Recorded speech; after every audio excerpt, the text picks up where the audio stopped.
Hello, everyone. Welcome to the next episode of the In Between the Limes podcast. This is the third episode, and today we're going to be talking about Smash and hero shooters and how their metas are nowadays. I brought two guests with me today. We have Cole and we have Mehtab. Say hi, guys. Nice to be here. How's it going? Hello. So today we're going to Hello, be hello, talking about everyone. how Marvel Rivals and Overwatch compares with Smash metas and just like the current states of their metas and the modern day. So we're going to start first with Smash. So Matab, I want to ask you what your opinion on Smash and like its current life cycle is right now. So where do you think it is in like the competitive world right now? That's a great question, Steven. Great question. So happy to be on this podcast. Um, in terms of Smash Meta right now, it's kind of you definitely see some frustration in top players. Like it's kind of to the point where it's now like, all right, see me in the next game. Like you just lose, see me in the next game. Mm-hmm.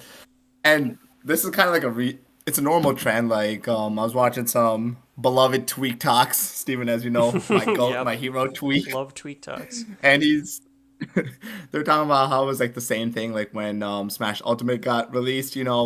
People are still competing, but it's more so the mentality like, all right, see me in Smash Ultimate. Like you drop a set, see me in Smash Ultimate. Like it's kind of laissez-faire. People don't really care as much, but the competitive scene's still strong. Like Lumi Rank just came out, and this was like a good ranking, or this was a different ranking system in that instead of a full year ranking system, how it normally happens, this actually got split into 2 years. So the second half of the year just came out, and I just took a glance at like the top 50 players, and like there's kind of a trend that you see in the beginning of the game or middle of the game. It was like more fundamental characters were stronger, like your wolves, your roys, just characters that were simple but strong in every state, more so like you have a strong advantage, you have strong kill confirms, decent disadvantage.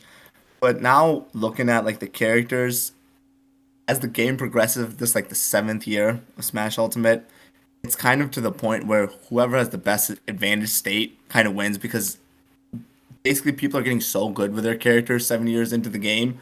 It's like they know how to convert off every single weird hit, every single weird instance. So you see like a lot of touch of death characters like Steve, of course. You see Sonic, you see Roy still, Pyra, you see Luigi's popping out in Japan like all over the place.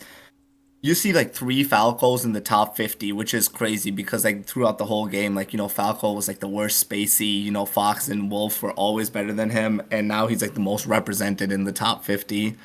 Um, so just in terms of where the meta's shifting, it's shifted to, all right, when I hit you, how much damage can I deal you, like 80 to 90, or kill you from like one hit. Mm-hmm. That's kind of more so where the meta's gone to. Yeah. So, do you think that a lot of competitive players are kind of like not happy with the current meta? And because I know the game kind of has like a life cycle where it's like, a game comes out, it's popular for like a couple years, but then people start to like kind of drop off after a while because, you get kind of used to it maybe, and you're like, you kind of just want the like next Mhm. iteration or you want some kind of update because, with Smash, updates eventually stop. And we only really have two games to base that off of, just Smash 4 and Smash Ultimate. But like you Mhm. can't really like update it as you can with like more online games. So I'm kind of just wondering like do you think a lot of competitive players are quitting because they're just like unhappy with Smash Ultimate, or do you just think they're just people are ready for the next iteration and they're just kind of like anticipating the next game instead of focusing so hyper focused on this one game? Yeah, I mean, that's definitely a good point. People are definitely ready for the next game. This has been the longest, I think, span, 7 years, until a new Smash title has been released. So people are definitely ready. And in terms of like top players, Smash top players are so weird. Like they're always flustered. Like every time I see like interviews or like them drop in tournaments, they're always flustered. And they're always like, nah. but this, da, da, da. They're always, but the thing about Smash top players is they're always talking shit also. So like if they lose, somebody's talking shit to them who are beating them, and they just want to like come back. So like that part of competition never really dies. Like as long as we're in Smash Ultimate, like top players are gonna be competing. They're gonna be talking shit. They're gonna be prepping for majors. They're gonna be attending as many majors as they can. Which is harder because Smash don't really be paying. Mm-hmm. But yeah, So yeah, I was sorry. Go just ahead. wondering, like, what are like the tournaments nowadays look like actually? So like, I know there was the Panda Cup and like the Smash World Tour. That was a couple years back, and that hasn't really Mm. existed for a while. They're also not at Evo anymore. So what kind of like tournaments do you think? Is there any like big tournament bracket or circuit that like exists now, or is like it's still kind of gone back to how it was, where it's more just grassroots stuff, and there are majors, but like there's not like an overarching Mhm. like league or anything. Yeah. The way that like Smash tournaments, there's like P tiers, which is like the highest tiers. Like that's like that would be like a Genesis or like a Supernova, or like Supernova, what used to be Super Smash Con but got rebranded to Supernova. And it would have been your Evo before Smash got dropped out of that. And then you have A tiers, B tiers, C tiers, and so on. Right now, you don't see as many P tiers unless it's in Japan. Japan's got a crazy amount of P tiers and S tiers, or I mean P tiers and A tiers. Like, sorry, P tiers and S tiers. Like they have a S tier like basically every month with Matsu, Su and Kagaribi is sometimes a P tier depending on who's attending out of country, and that's like I think like every other month or something along. I forgot the frequency of Kagaribi. But Japan is, and you see that right now, like for the first time ever, like US isn't the strongest region in Smash. Like Japan's the strongest region. Just because the frequency of their majors is every month, and it's so easy to get to. It's just like an hour train or something, and you're like at a S tier major every single month. But with America is so much bigger. Like, you got East Coast, West Coast. Like, all right, if it's an S tier, you can't really always hop on a 6 hour flight across the country. Um, Mm-hmm. so to go back to your question, there's definitely a decline in P tiers, but S tiers and A tiers, they're still pretty prevalent, even now. So throughout 2024. Yeah. So you ready for the next Smash game then? Like, do you think the meta is just like ready to like move on to something like brand new? Or are you just like still I'm definitely focused on excited. tournaments? Yeah, I'm definitely excited to see the next Smash game and just like what it is. But in terms of like Ultimate, like the thing with Ultimate is there's so many characters. It's like actually crazy. How many matchups, how many like specific instances there are. Like the game isn't even like close to being solved. And you can see that just with how much meta shifted in these like last 7 years and how frequently the meta shifted. Um, we aren't getting any more DLC, which helps like stabilize it, but there's just so much to figure out with each character. Like you see like Luigi's, Falco's, Pichu's coming out of like nowhere and just like winning tournaments, top eighting. Mm-hmm.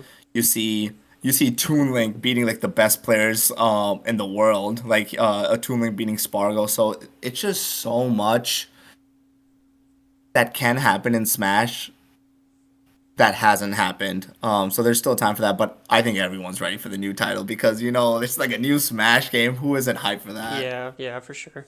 So you still think that a lot of characters have a lot of untapped potential then? You think there's like a lot of depth to them that just hasn't been like hit yet just because the players have been really Yep. like played with them enough yet? Yeah, I definitely agree. And there's like I think there's a lot of high potential characters that haven't been fully discovered that are like in the process of like you see them getting better results. And some just like literally straight out winning tournaments. Like the Japanese Luigi Raru. that guy is literally just beating like the best players on the planet with Luigi, which is Dang. insane to me. Yeah. Like he's beaten the best min Oh, in the jeez. world like quite a couple times, and that is a terrible matchup. Don't Like it's to the point where they have a rivalry, the best min and the best Luigi, don't people and that mostly is a rate Luigi terrible. pretty low too? Isn't he like a lower tier character? Not anymore. Because again, like honestly, it's just the meta is so touch of death. Like there's not actually as many Kazuya's as you think, but like the Kazuyas that are good, do perform pretty good. Yeah. It's honestly like if I can touch you, either I'm dealing 90% or I'm killing you. Like you Mm, are gonna be praying that I just deal you 90% because like advantage states have gotten that fine tuned. You see that with like Fox and Game and Watch. It used to be like a -2 matchup for Light. Like he would never win. He wouldn't win against Meister. He wouldn't win against Mia, the best Game and Watch in the world. It's just a terrible matchup for Fox. But just over the years, like he's literally just figured it out to the point where it's like even now. Like he goes back and forth. He beats Meister, I think 90% of the time now when he's fought him in wow. 2023, Mm, 2024, which is crazy. yeah, that is pretty big. And he's like kind of even with Mia. Hmm. Well, that's So that's crazy. just to go to show, like, yeah. Light was like, he's like, honestly, -2 matchups just go to show you how to look at your character in a new way. Like, how to, like, you can't just do what your normal game plan is because you know that's a -2 and you're not going to win doing your normal Hmm. game plan. So you just have to find, like, small interactions, small intricacies that you can take advantage of. Yeah, for sure. Cool. How about we move on to some Overwatch Marvel Rivals stuff? So what would you say like the current state of the Overwatch meta is looking like? It's an interesting question. Um, I'd say that right now, it's kind of at that point where, with any game where you have characters that are introduced, um, and with new metas, with new seasonal titles like this one is, and I'm sure that Smash has had different seasonal updates. We've just come out of the end of like a large tournament, and they made some seasonal adjustments. And then I think not too long ago, a new character, Hazard, which is a tank character, came out, Mm-hmm. who's a kind of a dive centric, but also just all around well designed character. Can deal with a lot of situations. So as that's kind of unfolded, I'd say that the meta is pretty like volatile right now, pretty up in the air. I think it's going to smooth out over the next couple of months, as it usually does when players figure out more about characters and their weaknesses and who the best character to pair with them, especially in these kinds of games. But I think you're kind of seeing some brawl type metas on certain maps with like Mauga, Queen, Orisa, and then you'll have like a Lucio Kiriko backline, and then a combination of like Sojourn, Genji, those maybe a Sombra or a Symmetra, but then you're also going to see Hazard as a dive tank with Lucio, Kiriko, potentially Juno backlines, and then other dive you know DPS characters, so Genji, Tracer, Venture, Sojourn, that kind of thing. But I've seen almost every different combination of teams in the higher elos in the the OWCS matches. I've seen a lot of different compositions. I think people are really just it's in that volatile state where you kind of default to what you're good at, not what maybe is best while you figure out that. And a lot of people are just playing the characters they know. And like I said, over the next couple of months, I think it'll smooth out. I think dive might be more so where it's going, but it's interesting because in Overwatch I think the metas have always, since Overwatch 2's came out, I think you're seeing a lot more map dependent metas, even still, even with, dominant characters. We don't see as many metas that are exclusive across all the maps like we did in the past. Mm, I see. Um, would you say like comparing it to Marvel Rivals? Do you think it's in a more like complete state? Like in the sense that like, do you think that people have kind of figured out how most metas kind of work? But I know you said it kind of changes with like the maps and stuff. Do you think there's still a lot more like work they have to do to like figure out what works well for a team? I'm just wondering like how certain characters like compared to Marvel Rivals, where it's more like they just throw kind of characters into the game. They kind of have a philosophy of like, I'd rather just like they just want to put like a fun character in right now, over worrying about it being balanced. Do you think that Overwatch is kind of in a more opposite way, where it's like they're kind of really hesitant with new characters and like new things to put it in because they're worried about the balancing of it, or do you think that it's still kind of like they throw it in and they see if it works and like what, and then they kind of just make changes as they go along? I'd say it's probably more the latter. I think that they've never really been super concerned with the meta right away. I mean, I think there's been a lot of characters on launch that have been very strong and then they get nerfed. And you can make an argument saying that that's the way it should be, that you want the characters to be strong so that people will play them. And then you can just, maybe after a month, you tune them down a little bit. You see what you need to change Mm-hmm. because the people who make these games are obviously skilled.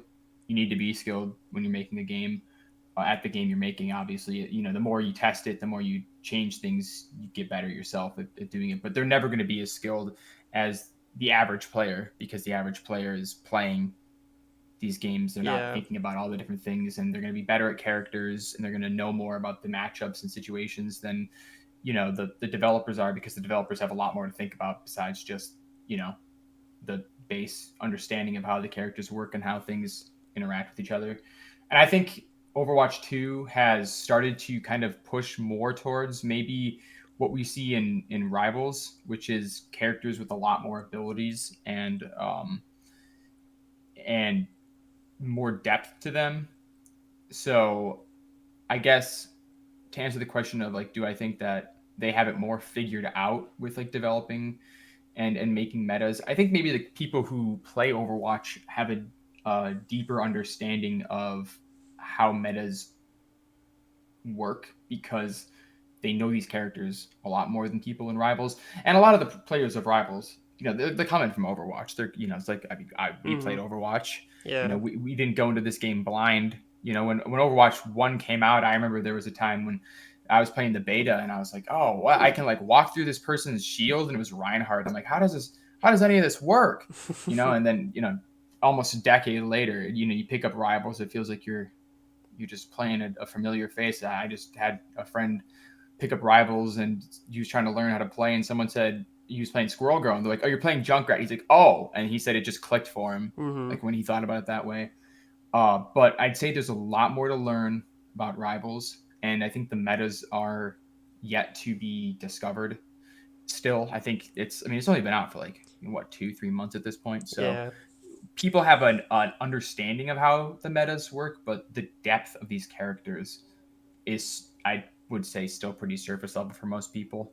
Yeah, I mean, a good example would be with Wolverine, where that was a Exactly. character like no one thought was good for at least a month or two, and then you just figured out exactly what his niche is with like taking Yep. out tanks and stuff, and that kind of like completely changed like how people viewed that character. I also think like people are really starting to identify like specific things about certain characters that are just like, man, this needs to definitely get changed.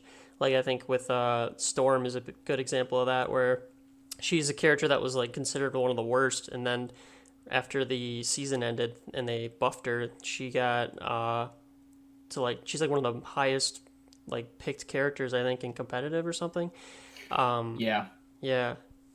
So do you think like I don't know that there's just a lot to like figure out with Marvel Rivals? Like, do you think there's like more Wolverine esque situations, or do you think it's a little more like um, maybe just like one specific type of way to play a character? Or do you think it's like a like people have to really figure out specific scenarios or something?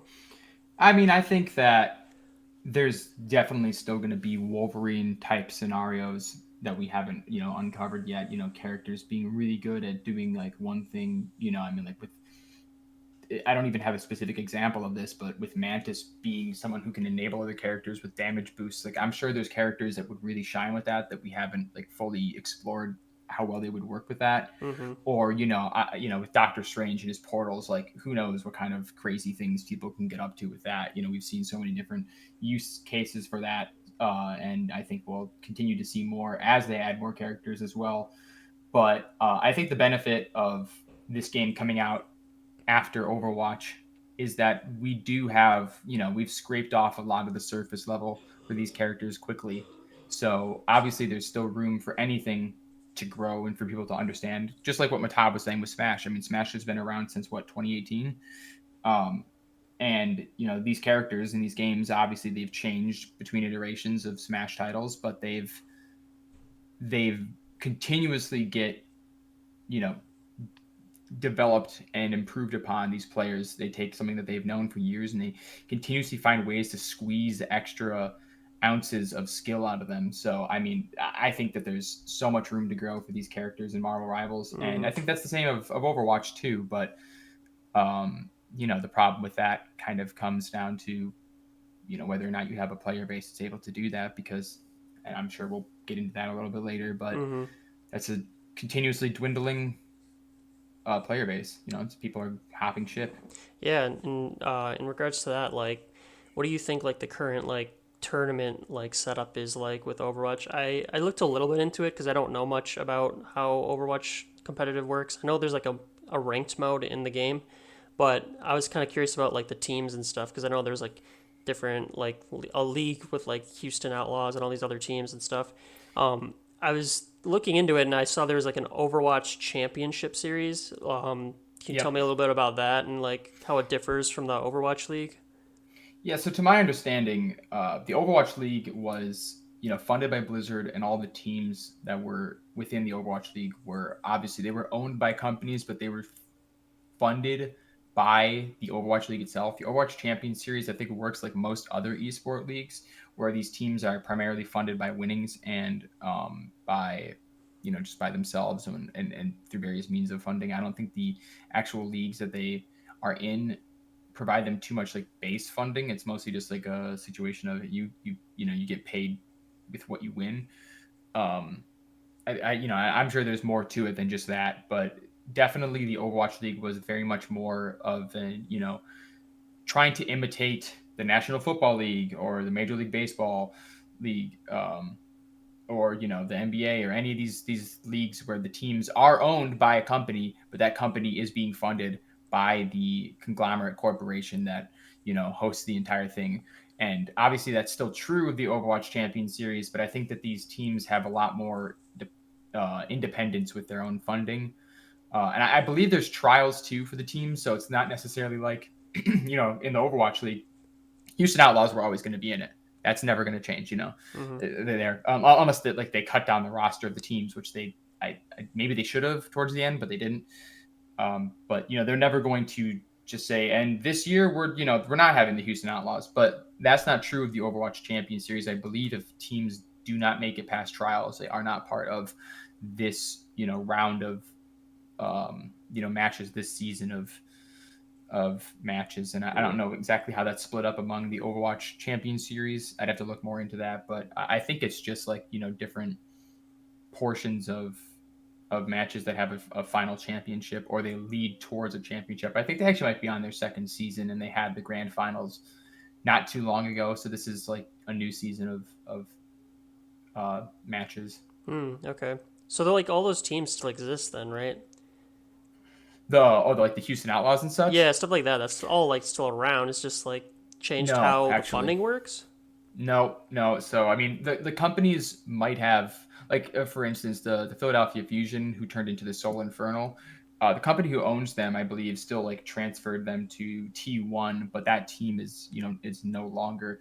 And a lot of the companies who had stake in the Overwatch League have removed themselves from it.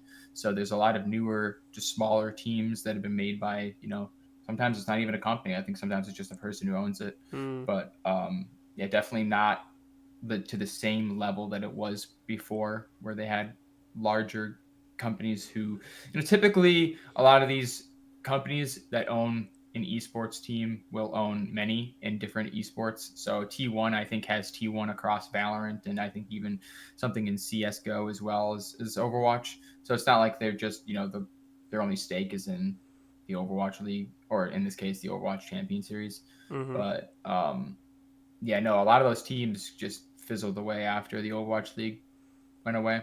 Oh, okay. So do you think that do you like prefer that kind of do you like the league part of it where it was with all the different teams or do you think you preferred maybe the newer version of it? It's I think the way they're doing it now maybe should have been the way that it was always done. I think it's more sustainable. They have different regions. Not that they haven't had that in Overwatch League, but that's not how it was originally conceived. Um, and I think that that's as we've seen throughout the history of esports, that has been a sustainable model where you have an EU region and an NA region and you know Eastern region, and then they have majors where the best teams will come together and they'll like get titles based on that, and that's how it's kind of working right now. And I think that it's easier on everyone to do it that way because obviously there's the difficulty of time for those different teams, but also I think it's a large visa thing as well, and that's kind of what happened with the league. But personally, I really liked it when it was a best of the best competition, Mm, and I mean yeah. that's like I'm sure that's something that Smash has a lot of, is these like majors or whatever. I wouldn't know. I don't know as much about Smash, but you were talking with Tab earlier about players in NA being really good and better than the players in Japan. But do those players interact very often? Is that something that people are talking or like having matches between those two regions, or is it pretty split? Like, how do you even determine that? Yeah. We can start talking about just like how we compare these two. I mean, first question I kind of want to ask was about character viability in the metas. So I know a lot of casual players when it comes to Smash, they kind of think like the characters seem almost a little lopsided. Some of them seem like they're really powerful, and other ones seem like they're just like trash that you can't use for anything. And with Overwatch and Marvel Rivals, I've kind of seen that a little bit too, where some people are like really, really hate specific characters. They think they're just too strong and like they just need to be completely like changed or reworked somehow to make them less powerful. So I was thinking character Mhm. like problem characters like Steve in Smash, and then Hela or Hawkeye for Marvel Rivals. Do you guys think like in your games, we can start with Matab, like character viability is like an issue? Do you think that some characters are just not good at all and can't really be used much, or do you think that there's like that every character kind of has a chance to shine, just depends on the player or something? Like what is your opinion on that? Mhm. That's a great question. I'm gonna more so speak just from like top level results, not from like my results, because that shit that shit not holding no weight. Um, I think in terms of character viability, I think like 95% of the cast can top eight or top 16 to top eight. Any tournament. Any S tiers, any S tier Mm-hmm. tournament. Just because and you see this a lot in Japan. How there are such character specialists with the most random characters. Like you have like villager top eighting like S tier tournaments in Japan, which is insane.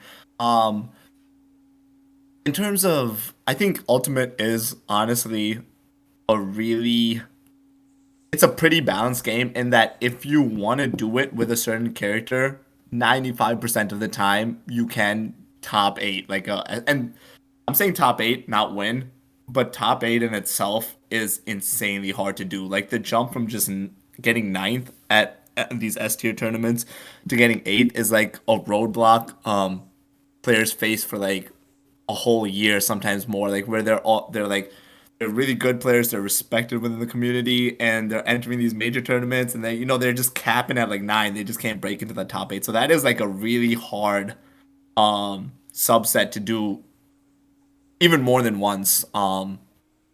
So yeah, for the most part, I do think a majority of the cast can break that threshold. In terms of winning S tiers, I think that percent really dwindles. but again, like you do see a lot of new characters coming in, winning these majors, which is really impressive. And I never thought it like when I first saw Luigi win a major, I was like, oh hell no, Snake. And Snake was never good at the beginning of the game, and now he's like top five, top 10 in the game. There's just so much. The game is just so variable to change, which is kind of my favorite thing about it. Like, there's just so much to learn. Um, Even Link, I'll speak up. I think Link can top eight a major. Um, it's just so much to learn and so much to do in Smash.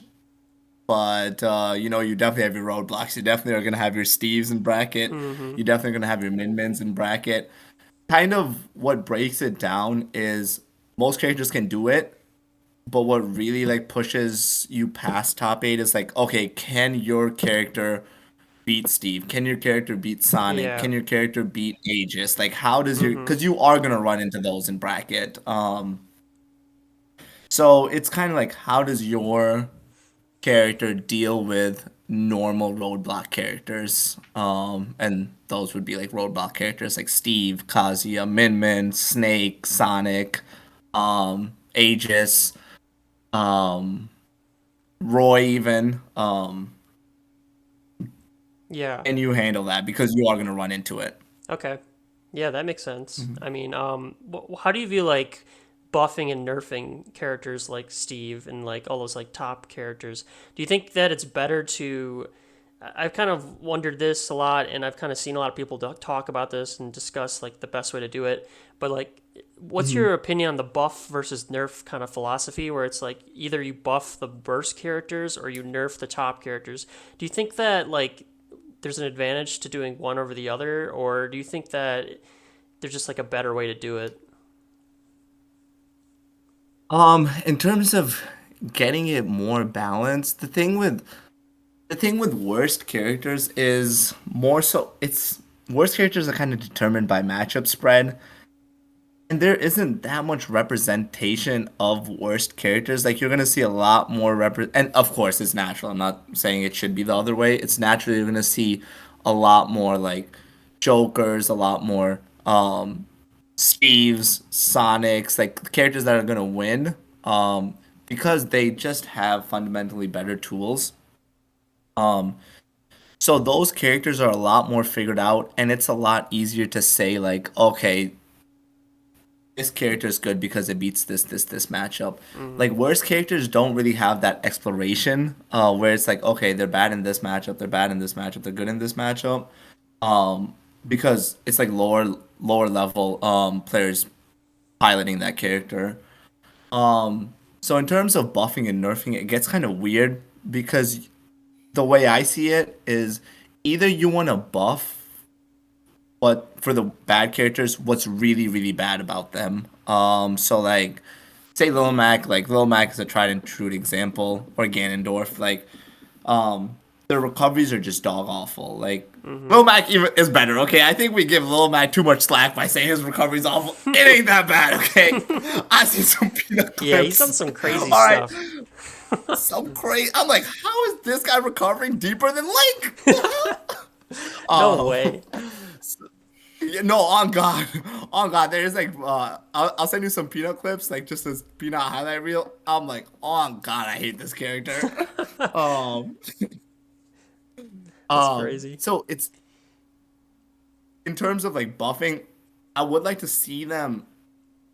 I would like to see them either buff the really low parts of that character or nerf the high parts of that character because like those super bad characters are kind of one trick ponies. Like Mac is like, okay, you get on the ground, you get on stage, center stage, and you're just gonna control the whole ground space just from your dash speed, your super armor, your insanely fast normals. You're just gonna control the ground. Mm-hmm. So either tune that down and tune up his bad parts, or low key go all in and tune up his good parts even more.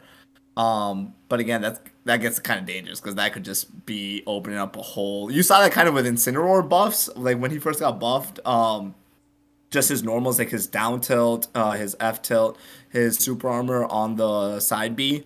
Um, it got a little much at first, like when but then you kind of figure out how to play against him more and more, and you don't see as much Incineroar representation at the top level. Mm-hmm. Um, and then in terms of the top characters that are leading the meta, like say like Steve's like always a such a wishy-washy topic, or close to the heart for some people on whether we should ban him outright, whether he should be nerfed, whether you need to just suck it up and figure up the matchup.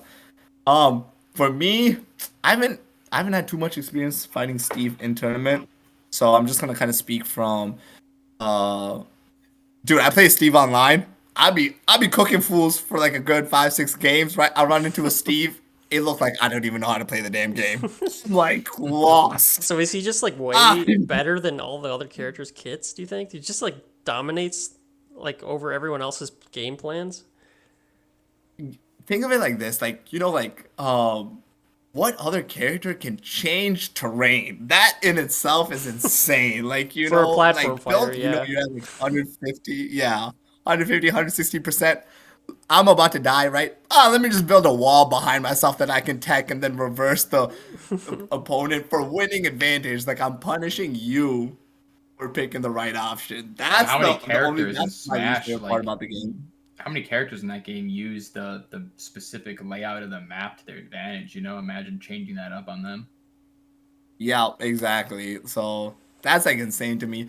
I do think you can figure it out to some extent. Like I do think like the community's prone to bitch a little before figuring it out. Um As they do. yeah, as they do. As they do. But it's just he's so versatile. Like he's got like an answer in every situation. And he'll like the thing I don't like about Steve, this is the only thing I'll bitch about, is you will get punished for winning advantage. That's the only thing I don't like about Steve. Like in certain situations, like you hit him, he hits his block text, and then hits you with a fair diamond pickaxe, and I'm like flying. I'm like, what? You fuck. Okay, pardon my French, Yeah. but that boy, I gotta rework for him. Take him off the damn roster. No, no, Just cut him out. Get rid of him. no. Cut it out. There Yeah. was an invitation a couple months back. It was crazy. It was like actually like just shots to top players. They only invited like hot characters. Like they just excluded all lame characters. So there's no Steve, no Min Min, no Sonic.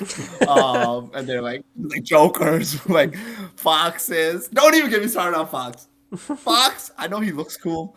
I know motherfuckers like, oh my god, combos fast. He looks so cool. Shut your furry asses up. That character is so lame. That character is lame. Okay, you can't punish this motherfucker. Oh yeah, when he He's falls, dancing around the shield, when he lands, he doing uses the up smash Macarena. like it's nothing because of the frame data is so crazy. Exactly. Yeah, Yep. that Back shit's there always insane. be, oh, back here doesn't kill. Oh yeah, Shut they the always hell use up. that excuse. Yeah. Yeah. Oh Well, god, I want to slap Fox players thinking they're cool. yeah. I mean, there's a lot of characters like that I feel like are just really obnoxious. Just because, not just because they're good, but just because their gameplay and like their style, game plan is just kind of boring. Like I like Min Min as a character. I think she's fun and she's like a cool character, and she's got a really unique way of fighting. But I also think she's kind of just a lame way to fight.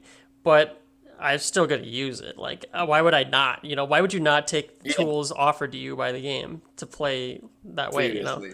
So, there's a lot of characters in the game, especially Sonic. I feel like he's such a boring character to play. I don't think I've seen a more boring ass character than Sonic, to be honest. Um, Yeah, I hate fighting at Sonic, honestly. I will say Sonic's the top player. He is definitely pretty interesting to watch. Like I never used to like watching Sonic at any set, but the things he does to pilot that character, it's like actually insane. Like how he pushes his advantage state and his movement, like the different spin dashes. It's actually like I honestly really respect that. mhm. Because he doesn't really play like a fully defensive style Sonic, where you're just like, let me just poke at you, run away. I have the percent advantage. You have to approach me. Okay, now you're approaching me. I'm gonna spin dash you, do more damage, right? It's not that type of shit. It's like actually like, let me hit you, and I'm gonna just push it all the way till you're like at 90. death off stage in a terrible 50-50. It's like actually insane. Like I kind of get scared just watching this guy play. Mm-hmm. Yeah, I Mm. mean, some people can just push a character to do some crazy stuff, and even if they're kind of boring, you can do some. Just the technical side of it can be interesting. Is there any characters like that in Mm. Overwatch, Cole, or Marvel Rivals that you feel like the technical side of them is just super impressive, but maybe not the visual side of them being kind of cool? Um, that's a specifically interesting question. I mean, I think most of the visuals for a lot of characters are very interesting, but when it comes to the technical side, Well, I kind of um, just mean like maybe not like the big plays. You know, I feel like a lot of DPS characters in those games are always like, "Oh, I'm gonna use this ult and wipe out the team," you know, and everyone's like, "Wow, that's so impressive." But is there any characters who you feel like kind of behind the scenes are doing a lot of work that is just like, "Wow, that's actually like insane that they could pull that off or they could do that." yeah, I mean, there's definitely a lot of like small techs with things like I know that Anna's. It's just like a lot of smaller things in Overwatch that you can do to squeeze that extra skill out of your character, like Anna scoping is a different way of doing that to like get the maximum amount of you know healing out of that character. There's a lot of Reinhardt tech you can do to. I know there's like a weird like jump shatter thing for a while that people were doing. It's I feel like there's not nearly as much tech in Overwatch as there is in other games, and I think that that's Mm-hmm. maybe one of the things that Rivals is going to have over Overwatch is the amount of like small things you can do with your character. Like for instance, with like Wolverine using a jump pack from Rocket, and then basically using a kidnapping someone using his dash, jumping with the jump pack while you're in the dash to bring them vertically a lot higher, so you can like basically bring like one of the tanks in the enemy team all the way into your backline with an ability that typically would only go a couple of meters. Yeah, that's There's like crazy. weird stuff like that. Yeah, exactly. And with the sheer number of abilities characters have in this game, in Rival specifically, in comparison to Overwatch, um, it's very there's a lot more room to explore. Part of the reason why Hawkeye, kind of going back to the original conversation of characters that were, Mm-hmm. maybe overtuned or overpowered, part of the reason why he's as strong as he is because he doesn't just have an alt that's good. Okay, yes, let's give the sniper an alt that makes basically non-moving targets of characters. Like that's pretty strong. But then he has a katana that slashes up and puts enemies up in the air when he does it. He has a hypersonic arrow that can deal 2 inches of damage to enemies and inflicts them with slow and also knocks down flying enemies. So that makes him really good against those, even though he has a projectile, not like a hit scan. Mm-hmm. Him being able to bring them down from the air makes it so that even if he's not the one that kills them, one of his team members can. He has a reflect with his Ronin slash, and then he has a double jump. So you give him all these options, and then you give him good damage numbers, um, and that's why he's like as strong as he is. But even if he wasn't super strong, like there's a lot you can do. I'm sure there's things with the Ronin slash we haven't thought about. I mean, like look at Captain America too. Oh, he's got a shield that can reflect. Like that's cool. But then people thought to themselves, oh wait, I can reflect Iron Man's alt at him. Mm-hmm. And there's tech like that in Overwatch for sure, but there's not as much because there's not as many abilities. And I think that's one of the things that it took people a little bit of time, myself included, to get behind how many abilities characters have in Rivals. Yeah. But it's very much like once you understand the character, it's very much a welcomed thing. I think I've Mm-hmm. been Definitely. finding more interest in that, Oh, and I was against it at first too. I was so Overwatch pilled that I was like, oh, like think of Zenyatta. He has a left click and then he has Harmony Orb and Discord Orb, and that's it. That's his whole kit. Yeah. It's like wow, Um, yeah, my thought on that is a big change with Marvel Rivals compared to Overwatch was the team ups and stuff. Do you think this game's a little like bloated with like abilities? Because I know when I first started, obviously I feel better about it now, like playing it. But when I first started, I was like, there's so many like factors in this like that I have to consider. There's like so many like status effects, like blindness and there's like different healing ones and stuff, and damage boosting and all these other things. And then there's on top of that, there's like team ups where not only do you get like the special ability usually, like for Thor to be resurrected by Hela, or trying to think of another one. I guess Wolverine being thrown by Hulk. Um, but like those are like the ability side, but they also give you like a buff. And on top of that, just the team up buffs, there's the season buffs too. So certain characters each season get buffed. Do you think the game's a little bloated with like a bunch of different like factors that increase your character, and do you think it needs to be kind of like drawn back a little bit? I don't, I know Overwatch doesn't really have most of that stuff, so do you think that it does it better than Marvel Rivals, or do you think that it just is a matter of getting used to it? I think I'll kind of lead into my answer here because I agreed with you at first. I think I really did think it was very bloated, and I thought there was too much going on. And I think that the hero shooter genre is very difficult to follow at first, you know. And I think any game maybe is that way, but if you're watching a match of CS:GO, it's very obvious what's happening 90% of the time, you know, apart from Mm-hmm. maybe when someone dies, it's like, oh, what hit them, you know, and it's like, oh, they got shot by an op and you didn't see the bullet because it's instant. But like besides that, it's very easily visually understood what's happening at all times. Whereas with hero shooters, the only way to make them more interesting is to start adding more elements to them. I think like you don't. There's a limit to that. You can't if in a character had 20 abilities and every character had 20 abilities, I'd be like I don't have enough brain power to even deal with one of these characters at a time. How am I going to deal with 12 of them on the field? You know, Yeah. that's just like it's too much for anyone to deal with. But I think Marvel Rivals has struck a good balance, and I think I would have agreed with you at first that it is too much. But if we look at the numbers for this game and how well it's doing, you can't just say that that's only because of Overwatch and the people's knowledge of how that game works. I think there's a lot of goodwill they've been building upon from the hero shooter genre that Overwatch built up. And I will not accept the answer that Overwatch didn't set the pavement for this from people who are saying that, Mm-hmm. because like I don't think you can even deny that it's had a dramatic difference. Like I think it built on top of what Team Fortress did, but this game is very clearly building on top of what Overwatch did.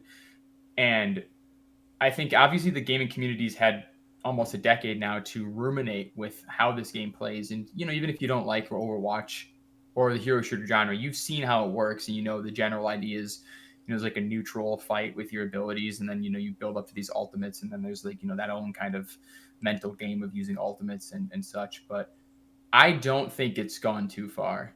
I think that there's a lot of new players who have been able to adjust because skill is relative. You know, I mean, the abilities that your character has, you don't need to understand how they all work at first to get value out of a character at the lowest level. You know, when you're starting out as a character, like I'm sure when you played Cloak and Dagger, when you started out the game, you probably Mm-hmm. used Cloak. I'm sorry, you probably used Dagger way more than Cloak because it was the easier thing to understand and you're getting immediate value out of that. Yeah. But as you learn more and as you get deeper into the character, you find yourself having tendencies. You know, you find yourself learning and developing new ways of getting more value out. So I think, no, I don't think they've gone too far. I think that it's going to create longevity. Maybe there's instances where they need to, you know, maybe too much visual clutter. Maybe we need to have more unanimous, you know, things with like blindness, like all these different status effects. Maybe, Mm-hmm. yeah, all these different team ups. I imagine there's going to be like hundreds of them by the time this game is done. And that's a lot to keep track of, you know? Yeah. I mean, it kind of goes back to that philosophy thing with design. So they're kind of just like focusing on making interesting, unique characters that all feel like fun to play, and they're not too worried about the balancing from what they've said. So I think that does kind of make the game kind of have some longevity to it because people Mm-hmm. will be interested and have fun with like new things and not being too worried about, oh, is this balanced or not, you know. You just kind of figure out ways to play around it, I feel like, especially with characters like Hawkeye, where it's just like you just got to figure out how to get around and dive them and stuff. um Yeah. so I kind of was curious about you guys' opinions on how the characters have kind of changed over the years. With Smash, it's about DLC characters, really. There are buffs and nerfs too, which are pretty big, but I was more so curious about like the DLC characters that they added since the last Rellim Roundtable podcast you guys did. all those years ago. So, I mean, we talked a Oh lot about yeah, Steve. I don't know. Yep, the Rellim Roundtable. I was more so curious because we talked about Steve a bit, but there's also other DLC characters like Sora and Sephiroth and, you know, Pyramithra. Kazuya is also a big one. And with Overwatch, I'm not sure exactly what characters were added between that last podcast and now. I know we talked about Hazard. We at least mentioned Hazard. I know Juno. Who came before Juno? I don't even remember. I think that was Mauga before Juno. Mauga. Oh yeah. So how are you guys feeling about like the newer characters that they're adding? Do you think that or I mean, obviously Smash is done adding new characters now, but like how do you think it's changed from then till now with the characters? Do you think the meta shift is like in a positive direction? I know we talked about Steve being a little busted and I'm just curious about the other characters too. So how do you feel about that, Matab? Think about the damn game. Take him out. If I die one more time to a Min arm from across the stage, all right. If I die from a zero to death Kazuya ending with an up smash and thinking he top shit, I'm throwing my switch across the room. Take him out the damn game. I'm sick of those So you motherfuckers. don't like them.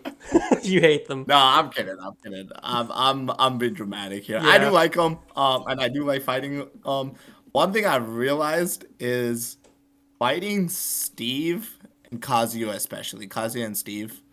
And I know this isn't a DLC, but Rob also falls in this category.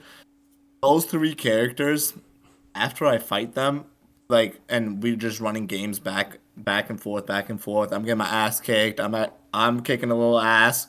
Emphasis on little, but mostly getting my ass kicked. Um,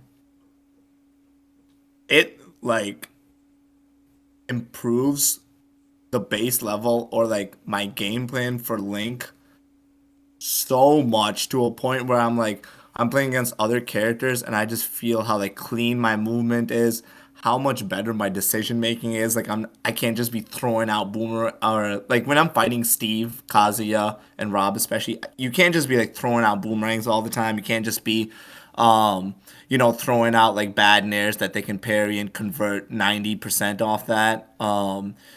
So I'm actually really grateful to have like overpowered or more overtuned characters because it makes your decision making and your movement cleaner, your decision making so much more fine tuned. And in terms of competing them in tournament, oh my god, it is stressful, but it is like honestly euphoric. Like I remember this one tournament I was at. It was a best of five format, or I just made it into best of five. And I was fighting this Kazuya. I'm down 2 games, so I'm like, oh my god, I'm about to get 3-0'd by this Kazuya, bitch about it for the rest of the night, you know. But I don't know what happened like that third game. But I just found my movement so much cleaner, my advantage state getting like crazy, my edge guards like hitting, like I'm like placing right nairs, right dares at the right time. So I win the next 2 games, and then it's game five, and this motherfucker dog walks me. All right, the first 2 stocks. He's got 3 stocks. I'm at 1. I'm like, oh hell no! All that stress, all that like laundry, and I'm about to get fucking 3 stock again. I don't know what happened. Like I just like cleaned up. Like I just took a little deep breath, like just cleaned up, and I get it to the point where it's uh uh he's on his last stock. I'm on my last stock. I'm at like 160% or something wild like that. I don't know how I'm alive right now against Kazuya, and it's like a last stock, last hit situation. And I just barely flub up my forward air, and he parries it up smashes, and I lost. But from that, from just that set, I like realized how much cleaner and how much better I can play, and that honestly helped me a lot, like just in my future set. So new DLCs, overtuned as hell, but god damn, do they make you a better player? Yeah, they make you really hard focused to get that win. Yeah. It really comes down to just player skill at that point where you're just trying to outdo the character. Oh god, I'm fighting for my life out here. I'm Yeah. dodging grenades out here, man. For- Oh hell no! yeah, Getting that's a vibe. PTSD thinking about this shit. Yeah, that's a vibe for sure. Especially for someone like a Little Mac player fighting against a Min Min. I would definitely not know anything about that, of course. Uh, That's the case. Pack it up. See you in losers. Pack it up. Pack it up. yeah, you didn't deserve to That's be game here. over for the Mac. Those washed Little Mac players. Yeah. Those, nah. Washington Pies, they were good at some point. Oh, yeah, They good point. started washed. Shout out F to S, trash ass player. Forever third place. Forever. Okay. Moving on to You should rename the tag F to 3, forever third place. yeah. Cole, how do you think the new Overwatch characters are impacting the game? I would say Marvel Rivals, but I mean that game's just new, so it doesn't even feel like a new character. It just feels like the same roster, to be honest. It's only been out a couple months, but Yeah. the Overwatch characters, how do you think they've impacted the game? Do you think they're a good addition? It's yes, but kind of no. It's a really hard conversation to have because it's impossible to divorce the new characters from the new method or the new like design philosophies of Overwatch 2 in comparison to Overwatch 1. I think it's a lot easier for Marvel Rivals to do new characters because they don't have the restriction of 222 or Yeah. in Overwatch 2's case 122. Mm-hmm. Having these new characters, if we just look at them beyond that, you'll look at someone like Winston, who prior to them adding his like right click where he can fire a lightning bolt into a long distance, really his entire kit was just jumping and then putting a bubble down and uh lightning attacking people with his lightning gun. Mm-hmm. And I love Winston, but that's a very simple.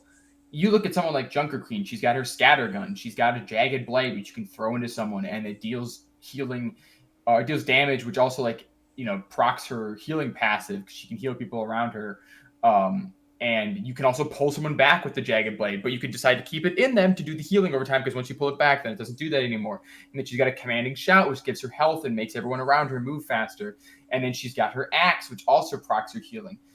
It's a lot. It's a lot in comparison to the previous characters in Overwatch. And Overwatch 1's characters were really simplistic.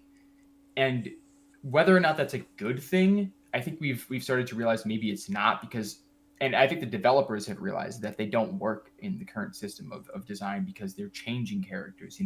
I mean, obviously, yes, you need to change these characters so they work in a one tank scenario, and a lot Mm-hmm. of the original tanks have suffered obviously the most because they're the only role that got truly impacted. But even other characters that they've added, like Kiriko, who feels like she can do everything that another character can do. Like, why would I play Zenyatta when I can play Kiriko, who's also got great, long range damage? Well, not as good as Zen, but like, she's got good damage. She's got way better survivability, easier to live during a dive. She can save herself from being killed using her, I don't remember what her ability is called, but it's her cleanse. She can like Yeah. remove purples, and she can like heal herself with that as well. She can help her like other teammates too, and her ultimate is also very strong, gives him movement passive. So like it's definitely were the entire game to be designed in the way that they've made these new characters, it could be a really great thing to add them this way. And I don't even think that they should be added in the previous way that they were. I think that Yeah. it's better to move forward and design more intricate characters to try to bring some new life. But I think that other characters in the game are hurting from it. Is there a lot of? I'm curious if there's a lot of like reworks of old characters in the game. I know I've heard of a couple of them. Obviously, for the tanks, they had to be reworked just to fit the new kind of fighting 5v5 style. Yeah, I mean, like characters have been changed over the course of history in Overwatch all the time. Like minor tweaks here and there. I know there's been a lot that have been changed drastically. Like Symmetra's kit for a while. I mean, obviously, if we're talking about the entire decade-long experience of Overwatch, Symmetra used to be a support character, and then she had like the latch-on beam, and then that got changed. And like Roadhog too has gone through his fair share of changes.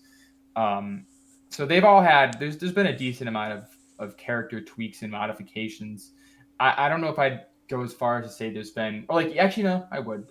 Orisa has been almost completely overhauled in Overwatch 2 in comparison to 1, but for the most part, it's just been tweaks and like additions to characters to try to make them feel better. Like Reinhardt having more control over his charge and having 2 fire strikes instead of 1, and they've changed some health numbers on them. But I don't think when Overwatch 2 came out that the majority of the cast got a large change to their kit. Like you weren't seeing characters have an extra ability across the board or anything like that. They I'm assuming this is how they did this, but they changed characters as they felt needed to be changed to fit into the new system, and primarily those were characters that fell into the tank role. Okay. Do you think, like, what specifically do you think needs to change for, like, the weaker characters to get better?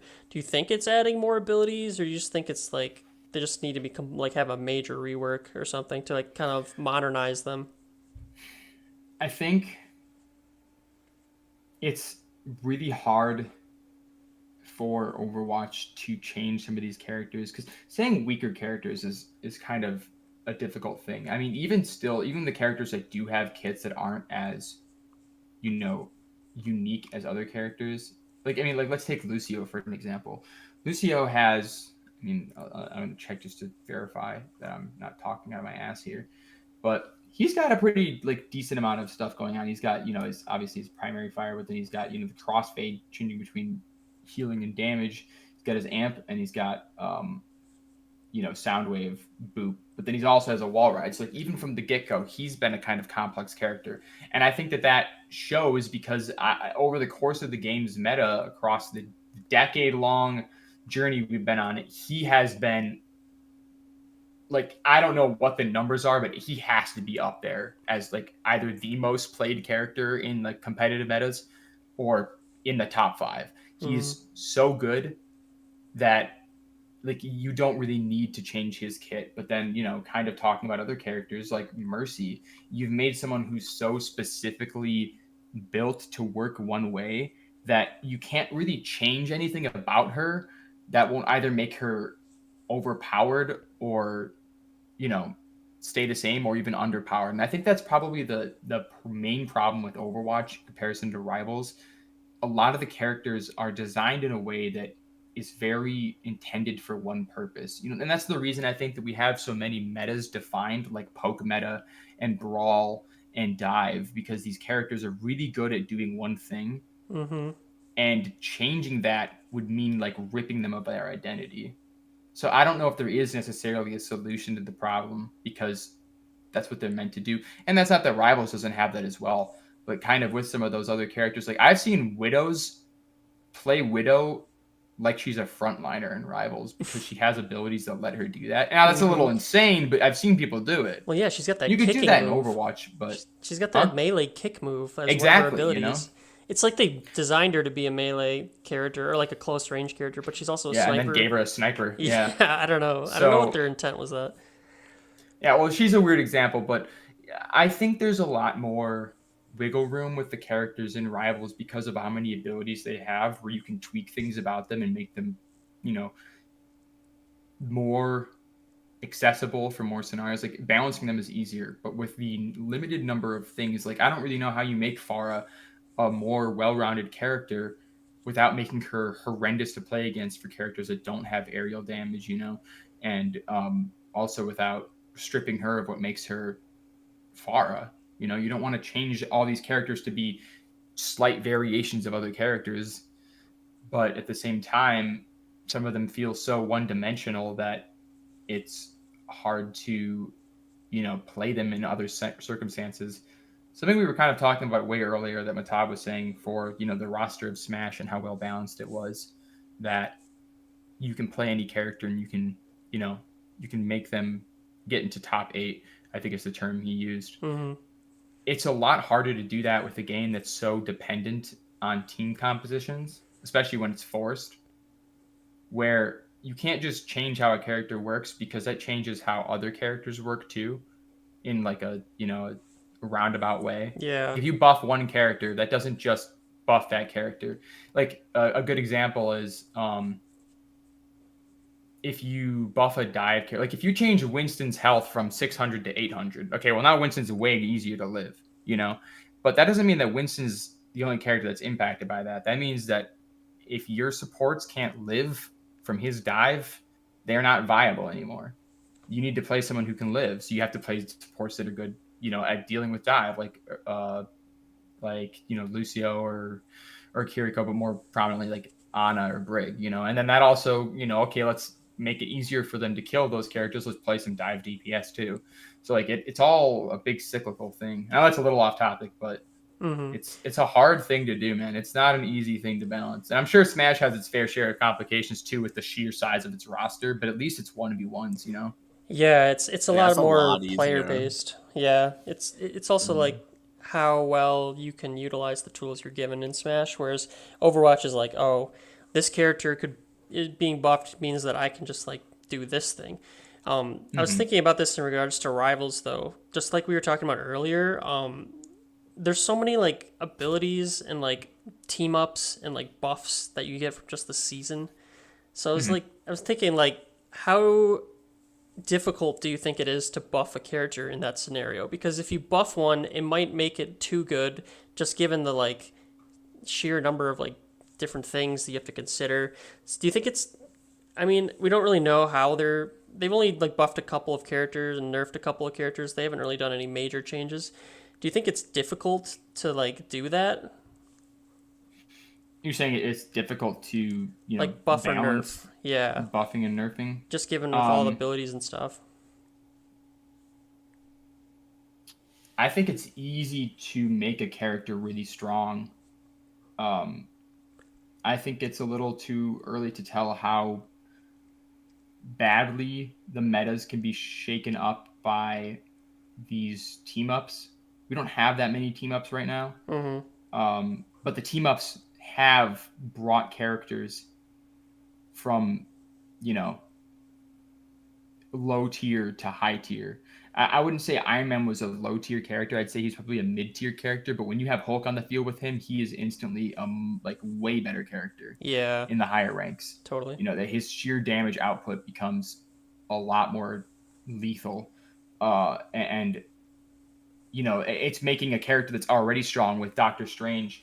I mean, I think what is his pick rate at? I have it over here.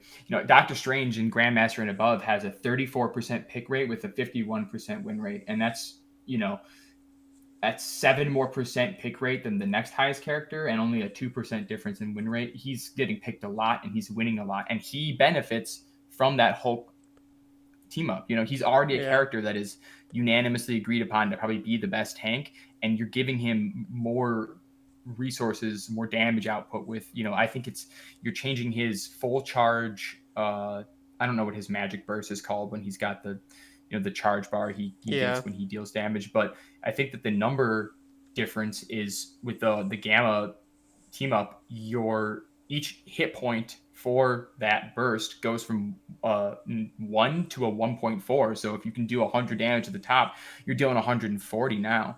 And then you pair that with his ultimate, which you can hit 2 hitboxes on a character with. You're dealing 140 damage to each of their hitboxes. I don't know if it's necessarily the same damage between both of them. It might be like half damage on the separated version of them. But even still, that's a lot of additional damage. It's almost, half the amount of damage of the original that you're adding on there. So it can definitely mess things up. And, some of these season bonuses for characters, like the one that they gave to Rocket, there's a guy that, I mean, we've talked about it before, but there's a guy that made it to Celestia with Rocket without dealing damage because Mm-hmm. his healing, like how many times have you seen a Rocket in the game get 40,000 healing and like do like 1,000 damage? Like his healing numbers are insane, and they buffed a character that was in the beginning of the game, I think, not really that viable, probably because his ultimate is pretty trash, but they made his healing output so sick that it doesn't matter. And now, granted, I think also people are learning more about how to play these characters, but still, it's very noticeable. Like, oh, or like the Storm thing we were talking about earlier. Oh, Storm is now suddenly really good because they Yeah. gave her a season bonus. Yeah, she's got some busted stuff in her kit. Making that ultimate She go does. anywhere, kind of crazy. Yep. I Yeah. Not a fan. Neither am I. Some of Neither the am I. ultimates in this game are kind of busted, honestly. Anyways, so I mean, They Luna's are. is crazy. Um, yeah. Yep. Oh, So Steven, I got a question for you yeah, guys. sure. Sorry to interrupt, Steven. You're good. All right, this is a topic that's very near and dear to my heart. Okay, and I think it creates the best competitive eras in whichever game.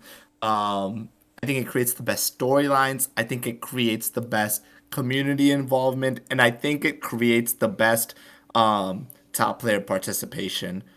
What is your guys' opinion, or your where would you fall in the meta of trash talking in your games? Okay, Mm. because that is the greatest thing about any game. How do you like trash talking, Cole? Do you like trash talking your team? Do you like trash talking the other team? Do you like when top players trash talk? I've seen this guy Like trash talk walk me through this framework. many times. So okay, here's kind of my thing. There's like two avenues of trash talk for me. I think the trash talk is fun.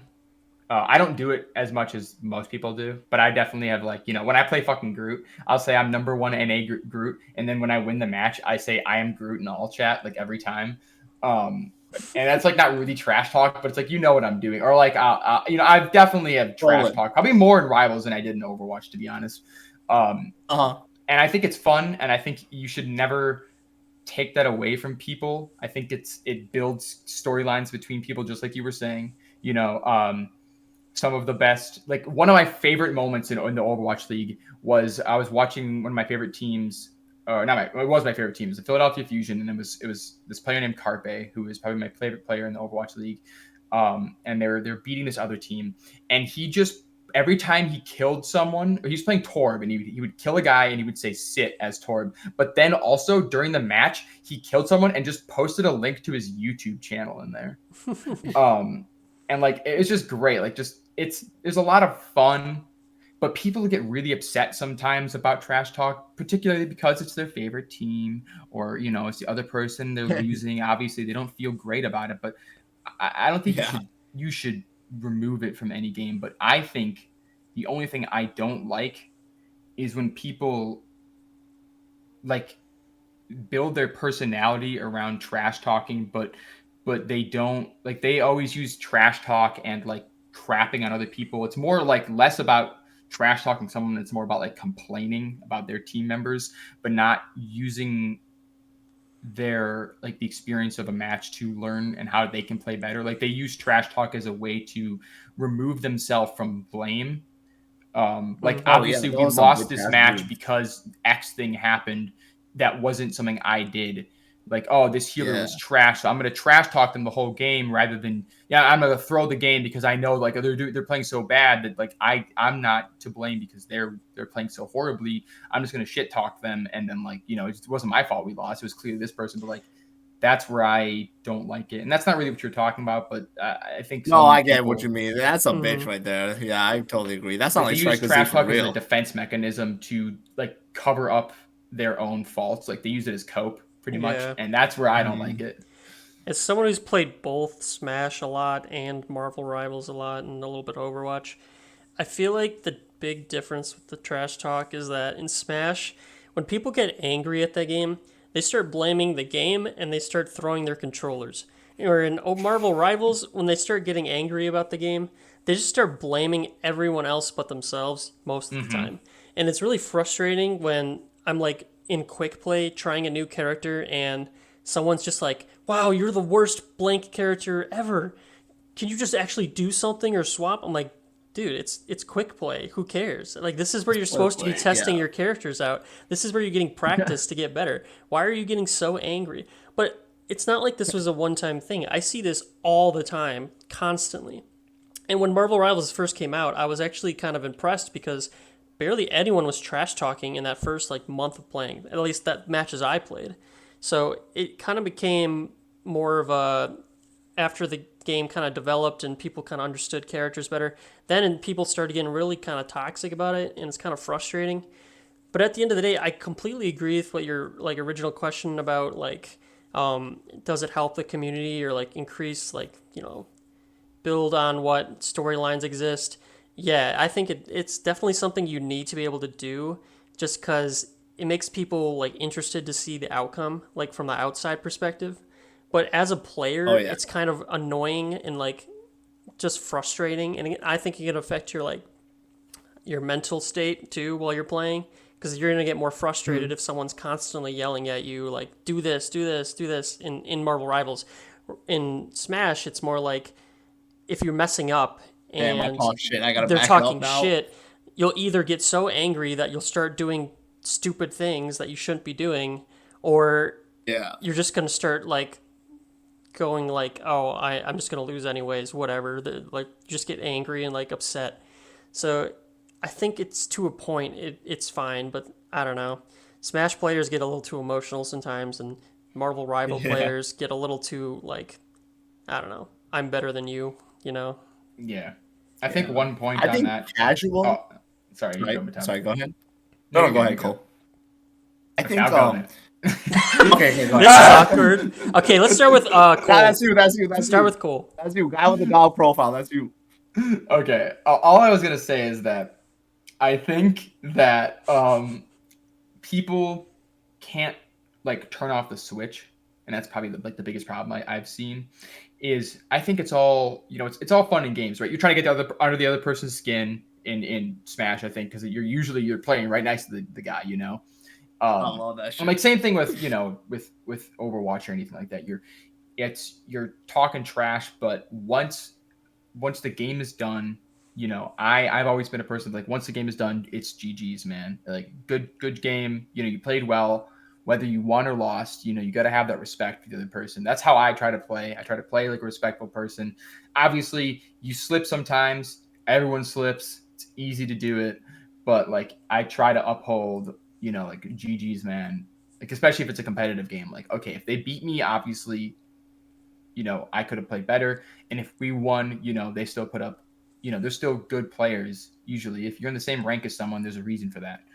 I think a lot of players have a problem with not being able to turn the switch off. Like that rage consumes them, and they can't go back to being respectful. Or the opposite end of they shit talk and it never ends. Like after the match is done, there's no respect, and that's where I don't like it. But I still think it's worth having, obviously. I agree with that. I think there's a nice time and place for shit talk. I think harmless shit talk's fun. Like, all right, if you're playing with your friends, like me and Steven, we gonna be talking shit to each other. We gonna be like, yeah, you're carried, your character's carried, shit like that. That's all fun and games.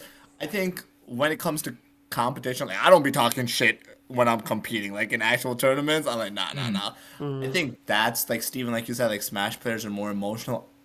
In my experience, honestly, I think like lower, like okay, I'm saying casual, not casual, but like lower. You still compete, but you're not like good. Like me, I'm like I way compete, better but than I'm you, not Matab. winning no fucking like I am tournaments. way better than you.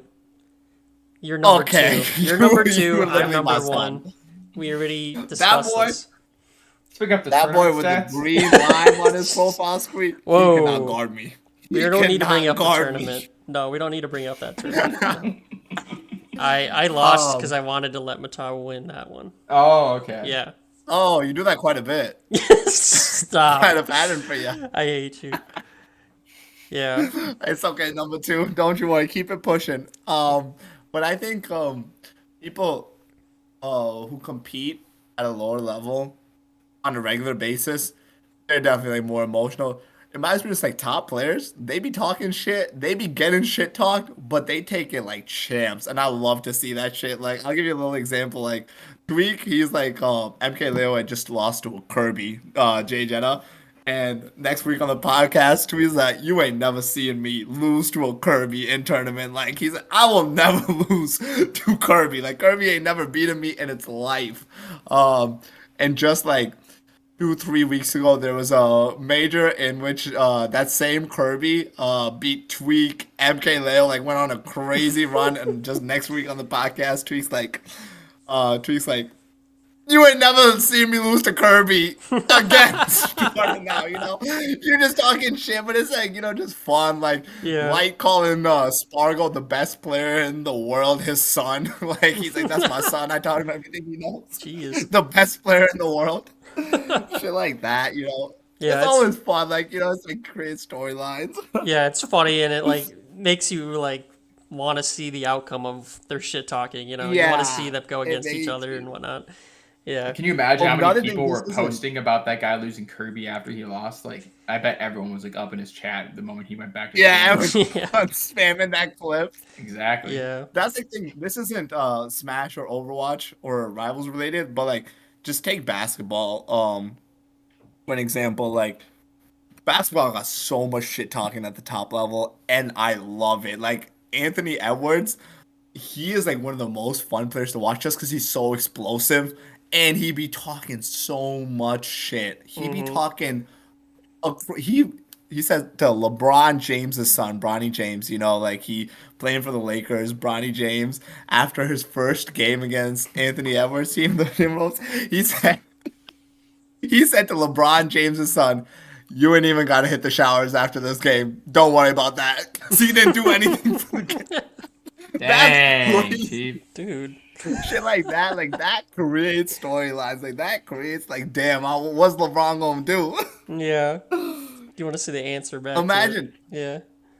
Imagine telling somebody like, you playing Smash, some like, you ain't even gotta wash your hands. Don't worry, you ain't do nothing that whole set. You can just That's put the That's just like controller down. that's like when Michael Jordan went against oh god, I literally was just thinking of his name. Kobe Bryant, and they went up against each other in one of the matches, and after, I don't know, one of the plays, Michael went over to Kobe and he told him, "You can wear the shoes, but you'll never fill them," because he was wearing Michael Yeah. Jordan shoes. And then like for 2 weeks, Kobe Bryant didn't talk to anyone, and people on his team were like, "What's going on?" And they lost that game. Kobe Bryant's team lost that game, and then people are like, "What's going on with Kobe?" And they're like, "Oh, Michael Jordan told him you can wear the shoes, but you'll never fill them." And then the next game he comes out and he scores like 50 something. And it's like, Jesus. that fire. And then people are talking about that. They're like, everyone's anxious for the next time Michael Jordan and Kobe Bryant go against each other because, they've got beef. Who doesn't want Yeah. to see that? Like, Yeah. even talking about the NFL, like Patrick Mahomes and Josh Allen. How many times has Josh lost in the playoffs? Every time they may face up, it's like, oh, this is going to be a battle because we've seen this story so many times. Yeah. That boy 0-4 to the Chiefs for games that matter. Like the It's so fuck, my sad, man. It's so goat, sad. my goat, Josh Allen just dropping the. Get that man a Super Bowl already. What is he doing? Get that man a Super Bowl. I was curious because we did talk a little bit about shit talking, how it affects like how you're thinking, how you're playing. Mind game is kind of a big thing in Smash. Like when you're playing, you need to like constantly be thinking about what's next, like what's going on, and then if you're in a tournament setting, it's more like it's a little more intimidating because you're like everyone's watching, or not even if they're watching, but like you feel like you're being judged while you're playing, kind of. At least I've kind of felt that way sometimes. How do you like stop the like anxiety and like the how do you stay focused during an intense match? I'm not sure, Cole, if there's specifically like competitive matches that you've felt that way before, but if there's any like matches where you've been like trying to figure out what to do and your mind game is trying to figure out like what's next. Let's start with Cole, I guess. Yeah, I mean, mind games are just as big of a thing maybe not just as big of a thing, definitely can be a big thing in hero shooters when you are dealing with ultimates and when you're dealing with counter or mirror matches. I mean, one of the biggest examples is Reinhardt mirror matches. That's all about, when you both have shatter and you have shatter, you are constantly like poking and prodding, pressure, trying to get the first person to use their ultimate and trying to make sure you block it. You're trying to see what the other Reinhardt's thinking, trying to get him to drop a shield, trying to edge out a situation where you can get a good shatter off, and there's a lot of mind games there. But when it comes to that mental pressure of games and dealing with it, yeah, when you see some player, or when the other team is playing a comp that you guys are not well equipped enough for, or maybe even if it is a mirror match and they are beating you, that is a definitely a big mental moment for you to rally yourself and figure out how to win in that situation. In a game that's about swapping your characters, it really just comes down to being able to adjust to circumstances. And I've had situations like that too, where I've gone into a match, in Rivals, let's say I'm a Thor main typically, but I also, I'll play support, but my other main tank is Groot, and there's situations where neither of those characters feel like the right pick, and I will, be like, okay, I need to swap to Strange, or I need to swap to, Magneto maybe to deal with the situation that we're dealing with, and you have to have the mental fortitude to not be stuck in your own ways in these kinds of games. Hmm. Realize how you need to be playing differently, and even on the same character, maybe the character you have is the right choice, but the way you're playing them is wrong. Like I'm a very aggressive Groot. When I play him, I try to squeeze a lot of skill out of using his smaller walls effectively and getting damage onto opponents. But if I play too aggressively, there can be times where I'm punished that way. And maybe it is that our supports aren't, able to deal with that level of pressure that they're putting on me. Or maybe there's characters on their side that are putting pressure on my supports and I'm not recognizing that. And I have to adjust to the situation of, okay, they're diving my back line. I can't play as aggressively as I want to because my supports can't give me that attention. As a player, you need to be able to adjust yourself to the given situation. And the mind games can sometimes be inside saying, like, it's easy to not want to change because you think you're not the problem, but you don't see the whole picture usually, especially when you're not like on a, a well knitted team. You need to be able to like say to yourself, like, am I playing the best character I can play for this situation? And do I need to change the way I'm playing if we're losing, And Hmm. there's been a lot of matches where I've had to do that. And there's been matches I've lost and I've said after the fact, I needed to change. And I didn't because I didn't want to because of ego or whatever. Yeah, I can see that being like a kind of a roadblock for trying to be better about it. Just like, oh, I'm so used to this character, I want to play this character, but I really kind of need to change just to kind of assist the rest of the team and like it'd be better for this scenario. Hmm. Um, Matab, how do you stay focused during stressful games with Smash? Um, well, staying focused in Smash is kind of like mindset I kind of go in to like games with when I'm playing Smash is like I kind of just want to make this person feel like they just started playing this game. Like I just want to make them feel. I don't know. This sounds kind of bad, but I just want to make them feel stupid. Like because like Smash is a lot of like RPS situations, like back and forth. It's like rock paper scissors after rock paper scissors after rock paper scissors situations. For the most part, those are guesses, but through like conditioning, through where you're placing yourself, where you're placing your attacks, how you're timing your attacks, you can kind of you can kind of change the odds of those RPS situations to your favor a little.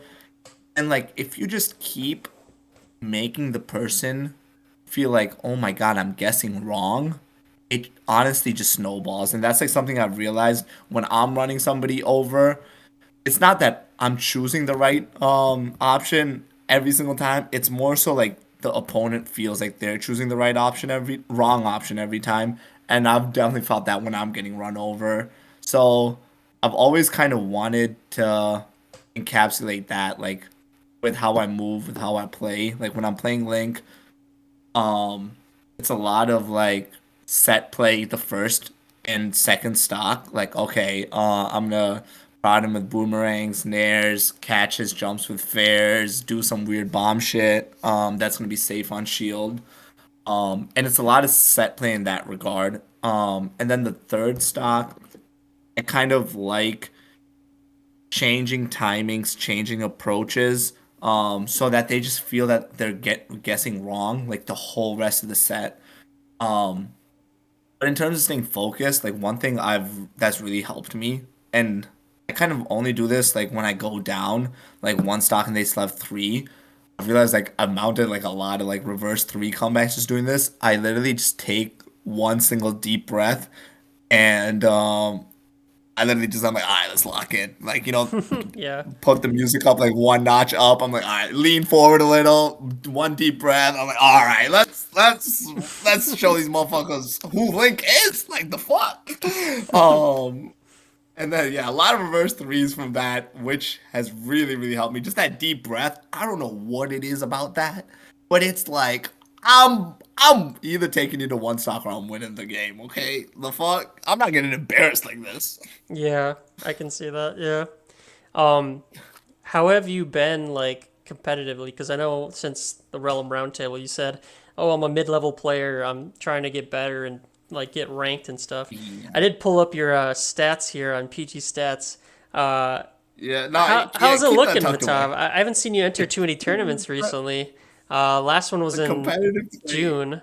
Um, Yeah. how's your ranked positioning? Have you like, do you feel like you've improved as a player a lot in the recent years? I think honestly I have, especially since like I started going to tournaments a while back. I just haven't been to tournament like life gets in the way. Yeah, yeah, Let me give you the whole normal trope of a washed out player. Life gets in the way. You know yeah. how it is. Um so I haven't been able to go to as many tournaments, which I do want to change this year. I do want to get back to going back to tournaments. Um Now, even these like last like 2, 3 months, I just haven't been playing online, which was usually my primary source of practice. I think, and I started playing this last week again, and I was like really happy with how my link was turning out. At first, like the first day, I was getting dog walked like every time. I pulled out Link, pulled out Sheep, pulled out Diddy Kong, all three of them just, oh my God, this is embarrassing. Um, but yeah, the last couple days, like I've just playing with the Link. I've just been whooping, and I've been feeling like my favorite thing when I'm practicing is like I don't feel like I'm playing my set play, even if it's working or it's not. My favorite feeling is like, oh my God, I'm like trying new routes. I'm like assessing what the opponent's doing and trying like different shit to punish them. And I really felt a lot of that this last week. Like a lot of new ideas, a lot of new punishes, a lot of new advantage states. So it's been really good. And I want to keep that momentum going and actually consistently enter some tournaments. Like I'm trying, honestly, I want to go to one like every weekend, like um after March, just because I got some stuff lined up in March that I'm gonna be out of country for. Hmm. So after March when I get back, I do want to start going to tournaments on the weekly. Do you still consider yourself like a mid-level player? Would you say? Nah, I'm trash, man. You're Nah, low I'm trash. level. If I go to a tournament now, and that's just the thing, like tournaments are so much different than just playing online. Like if I'm playing online, I'm honestly gonna be winning like a majority of the time. Um, but when you play in tournaments, again, like online is so much different than offline. Like it Yeah. takes like a second to get used to that. And then just developing that tournament mentality again, like you can only lose to two people and then you're out. So that's just kind of crazy. Um, so I think it's gonna take me a couple tournaments to go back to being like a mid player. Like I think if I start out like the first tournament I go to, on God, I do not think I think I'm gonna get washed up. Hmm. Well, I mean, you always can Or just I might do some practice. washing. Who knows? What? Who knows? Somebody gonna be clean though. Well, I mean, looking at your tournament losses here, I don't know, Matav. I'm just kidding. uh, Hey. Cole, how do you feel you've improved as a player recent years since the last podcast?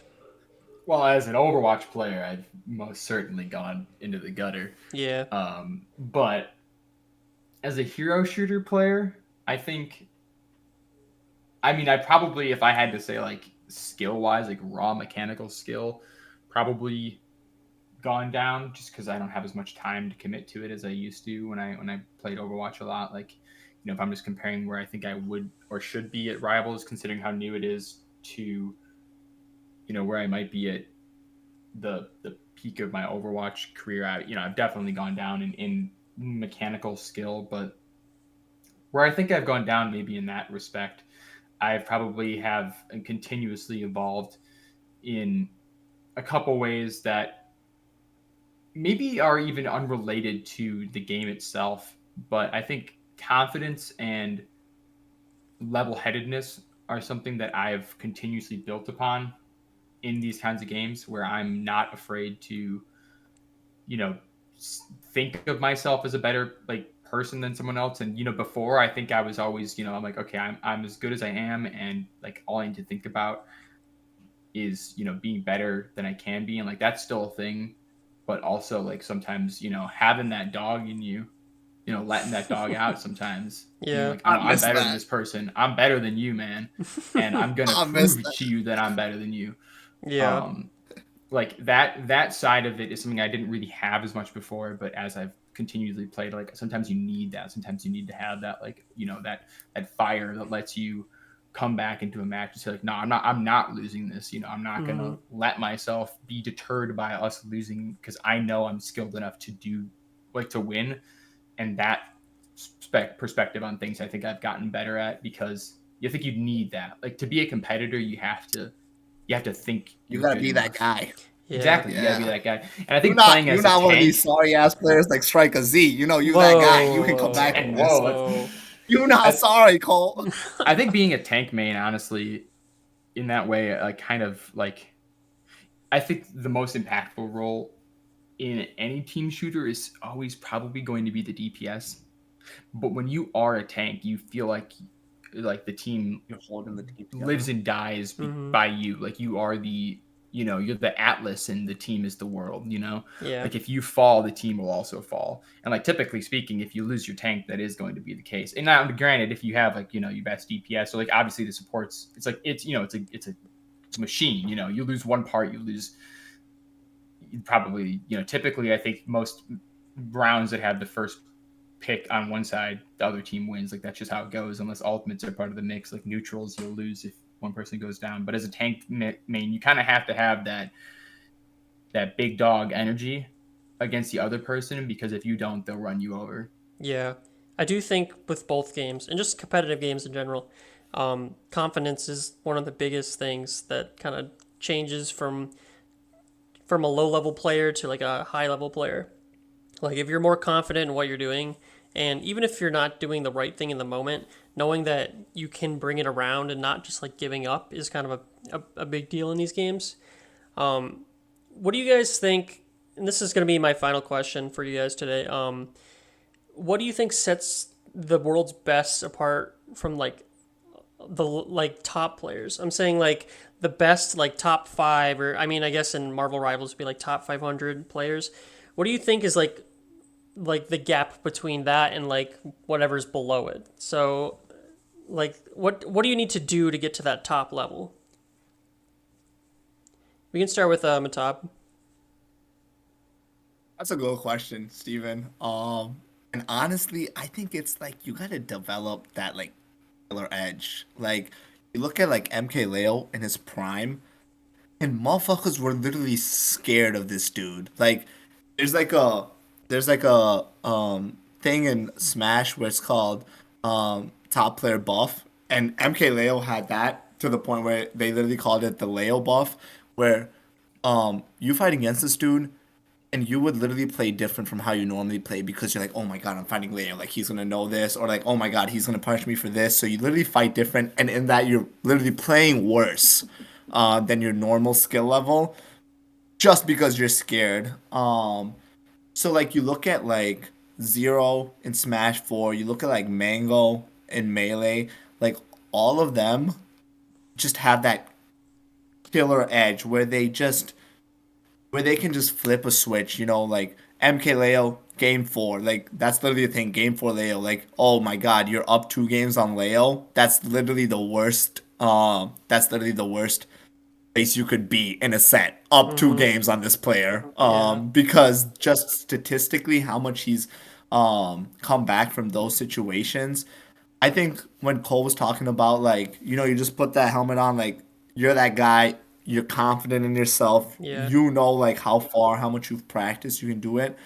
And you look at like Spargo right now, the best player in Smash Ultimate, he definitely has that killer edge. That like it's like that extra percent where you know that you can change situations that do not favor you or you're at a disadvantage and just turn it around in like an instant. And he does it with fucking Cloud, who's like one of the most like glass cannon characters ever and a pretty projected character. Like, like, oh my god, he's jumping, gonna fair on my shield. Yeah. But the way he just berates you with Cloud and it gets one hit, And Cloud isn't like a very combo heavy character. Like you're gonna get like 2 3 hit combos from Cloud max, right? And that'll be like what, like 40 50% from those. But the situation after is what Spargo is literally just a god at. Like, okay, I hit them with my bread and butter combo. What are they doing in the next situation? What are they doing in the situation after? It's just that like y'all seen Demon Slayer? You know when that motherfucker be smelling? He be smelling the danger. He be smelling the attacks coming. Yeah. That's what these top players low-key be doing. They just be smelling fear. They know what you want to Yeah. do. They know where you want to be on the stage. And they just make you look so stupid by being a good player. Like, you're literally picking the right option, and they make you look stupid for it. I do not want to know So what that's they're my rant. smelling in that Smash tournament. It's Nothing probably good. not good. Yeah. Whole lot of body odor, my friend. Yeah. Whole lot. The biggest counter pick is deodorant. Yo, get the win.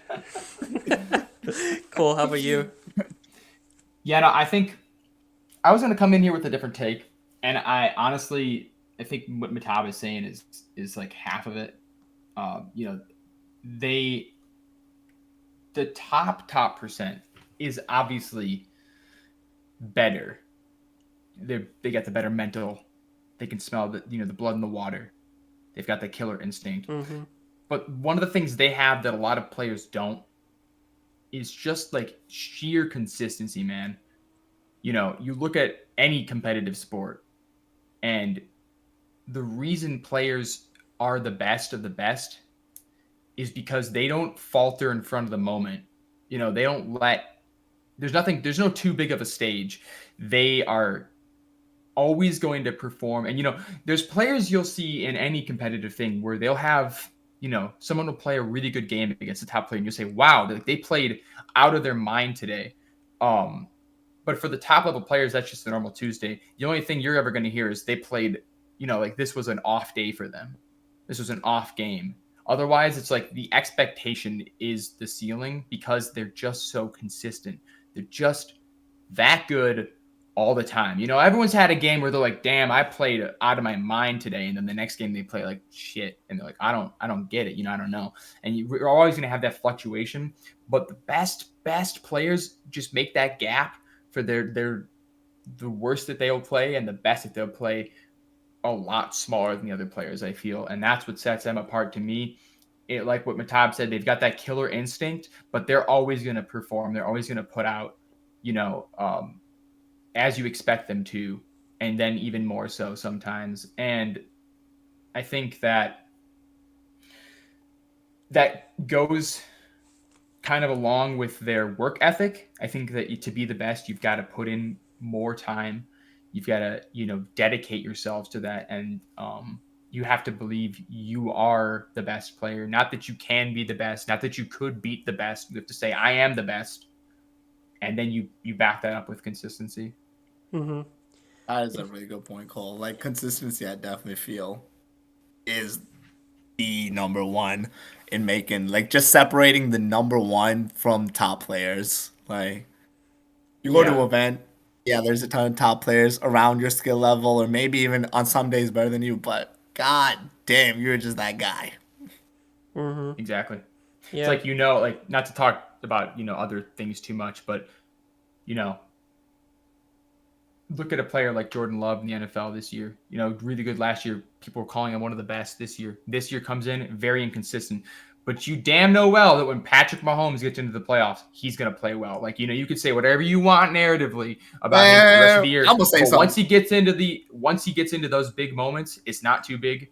And he's going to play like he should, and you expect him to. And he always does. All right. Whoa. Let's not glaze Pat. I'm not trying to glaze okay? him, man. I don't. I'm not going to get too much of that, but I'm just saying. I'm just going to bring up a very topical reference. That I get what you call. Yeah. Like the moment's never too big for Pat and the refs. Like they know the calls they gotta make. Yeah. Yeah. Yeah. Well, competitive metas are very interesting. Seeing the different contrasting like ways you guys think about it it's kind of eye opening because I played both games, but I think they're very different in how the high level functions. So that consistency, that confidence you need to be a top player, though, it's kind of a universal thing.